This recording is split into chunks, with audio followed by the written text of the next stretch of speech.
Welcome Pisces to your in-depth monthly horoscope for September 2023 for the Sun or the Ascendant. I'm going to give you a brief outline of what to expect this month, but please stay with me. I will explore in much greater detail all the ins and outs, particularly relevant to your sign. Now, as this month begins, so the Sun and also Mercury are collaborating in the part of your situation to do with relationships. But of course, Mercury is in a retrograde, which unravels on the 15th. But I've got two things to tell you that's actually really very encouraging about Mercury outside of the retrograde. Also, retrogrades are not necessarily always a time when things go wrong. They can create opportunities. Also, we need to look at your traditional ruler of Jupiter. It does go into retrograde itself from the 4th, which will go on right through to the end of the year. What does that mean? And then on the 25th, we have the autumnal equinox. A really very powerful moment in the astral calendar. This brings in cardinal quadrant 3, the next 13-week period of influence, which takes us up to the winter solstice. But for you, this event links back to Saturn in your sign. Indeed, Mars, the planet of passion, which is in a very intense part of your scope at the start of this month, also connects to Saturn in your sign in the first week. So there's a little bit of a flavour. Please stay with me for more. I'd just like to share with you a very special opportunity. Year 2023 is speeding by and year 24 racing towards us. If you order your year 2024 personal horoscope forecast now, based on your unique birth data, I'll provide for you the rest of year 2023 free of charge, but also my special package of 30% off. You'll get your character analysis report, your life roadmap, which will give you searing insights of the patterns that have played out so far, but also help you to get a much more intimate understanding of how to work with these energies. Please see the link below for more. And also, I'd just like to flag up to you that underneath this video, you can see your year 2024 free zodiac horoscope video forecast. So Pisces, as you make your way into September, so there are some real relationship opportunities. But that's not to say that there haven't been some relationship challenges or there won't be this month. I think part of the reason for this, particularly in August, is that Saturn in your sign, and especially if you're an earlier born Pisces, has applied to both Mercury and at that time Mars in the sign of Virgo, which created a degree of frustration. Then of course Mercury was in its pre-retrograde shadow from the 4th, went retrograde on the 23rd. So it would be of no surprise at all if there has been some cross wires. The 7th house can be where we engage with people, however. In traditional astrology, it's known to be the sector of open enemies.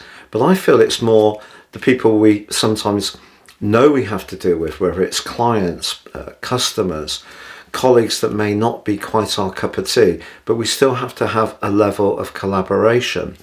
But also the potential for very good collaboration is heightened by the 7th house. So despite Mercury's retrograde, the electric energies of Uranus suggest there can be some surprise conversations. Someone could say something that helps you to look at something in a completely different way. They could reveal something that surprises you. Maybe you're going to say something on your side of things that's an observation that actually really makes someone else think, but also creates some kind of connection between you. Now, Venus, the planet of relating, has been in a very practical part of your scope since at the start of the second week of June, and obviously since July 23rd it's been in retrograde. So you may have felt a lot of obligations towards others, and not necessarily felt that other people were listening back and trying to reach into your needs. And that's also a 7th house dynamic. There could still be a bit of that at the start of this month, because Saturn is in a quincunx with Mars, and Mars is in your 8th house, which is desire and passion. It's more its scorpionic influence rather than its in Aries influence. This is where you're wanting something very, very deeply, and Saturn in some ways is boxing it off and could make you feel rather inhibited, particularly about trying to reach out to someone you're drawn to or you like. It could just cut off your confidence a little bit. But what I would say with Uranus's influence to the retreating Mercury in the first days of this month is that the 7th house is also very much about listening, and having Mercury in the 7th house can help us to be a bit more detached, not quite take things so personally. So if someone sees things in a different way, it doesn't necessarily have to mean that that's personal to you. And as Venus goes direct on the 4th, that's really going to be helpful. And then on the 6th, Mercury sits right in the disk of the Sun.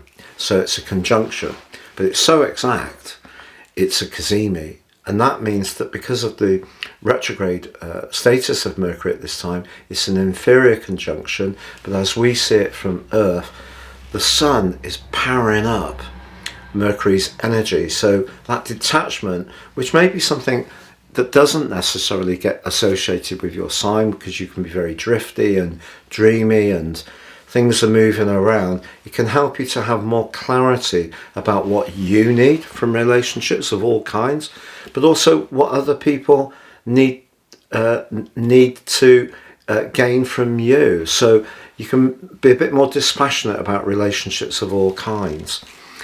And that 6th really can be helpful despite the retrograde. Also, Jupiter, your traditional ruler, goes retrograde on the 4th as Venus goes direct. Incredible, isn't it? How synchronistic astrology can be. So the two planets of fortune are actually in a right angle for the first 3 weeks of this month.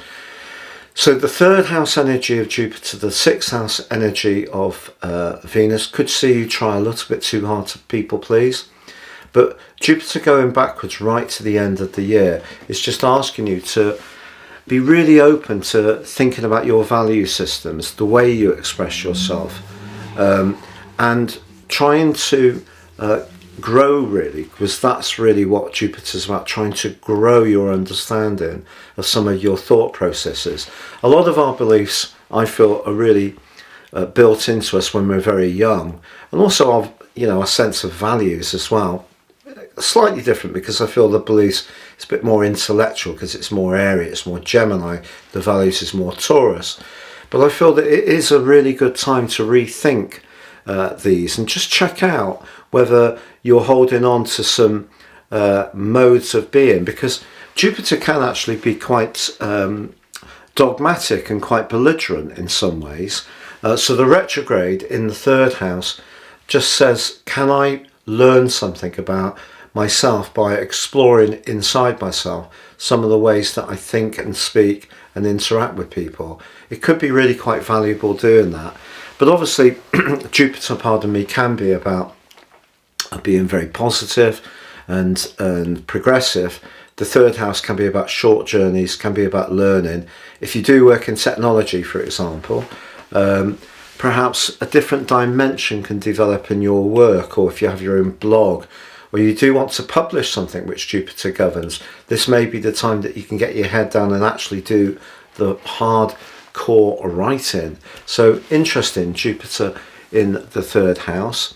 But from the 12th to the 30th, Mars in that 8th house is linking back to Venus in your 6th.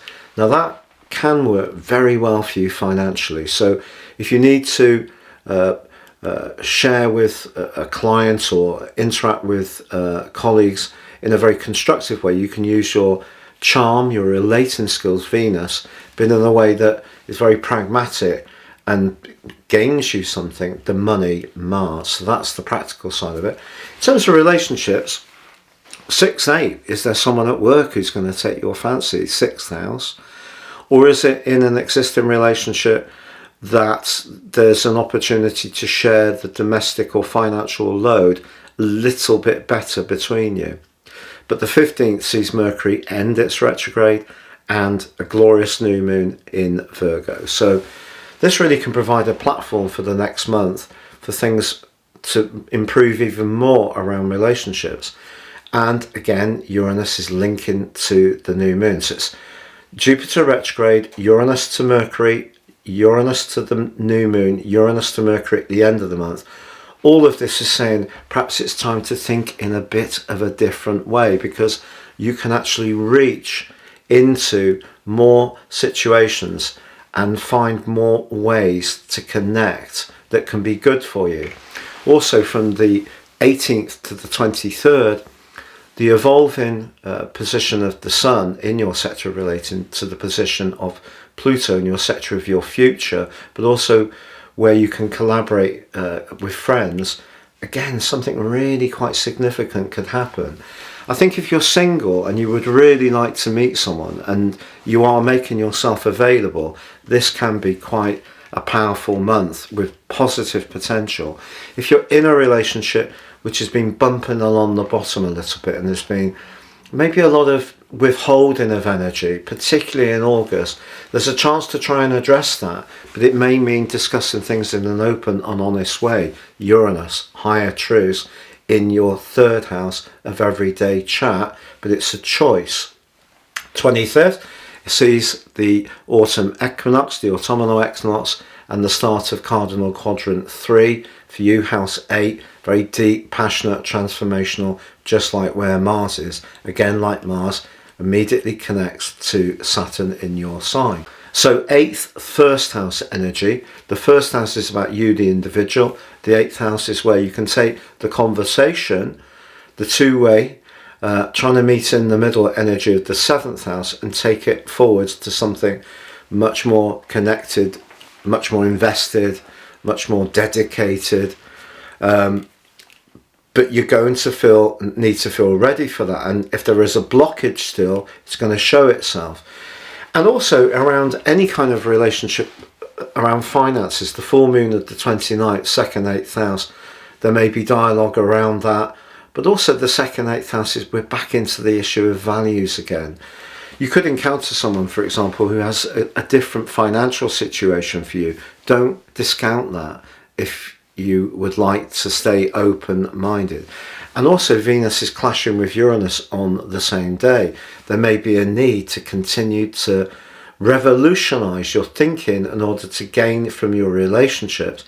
But also the 8th house can be about business, speculation, investment, entrepreneurship.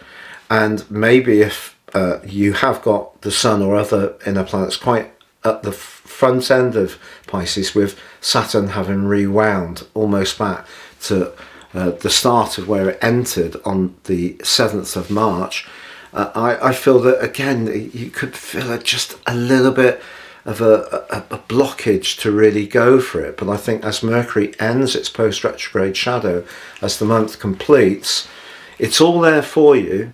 You can have lots of dialogue this month, and the dialogue will improve the more open you are to challenging yourself about your thoughts, your ideas, the way you communicate with others. Also being better with people who see things completely different to you, don't see that as a threat or a challenge. And there can be some really delightful exchanges that could be very good to revive a relationship of some kind, or to realise that you're setting your boundaries and you need to move on. And perhaps that's where the 8th house could come in, because clearly the 8th house can be of endings if something really isn't working. But I would give the opportunity for dialogue a real chance before you reach that final position. Also remember that the Pluto T-square with the nodal axis is still very active to the end of October within 3 degrees. And the 11th house is your future.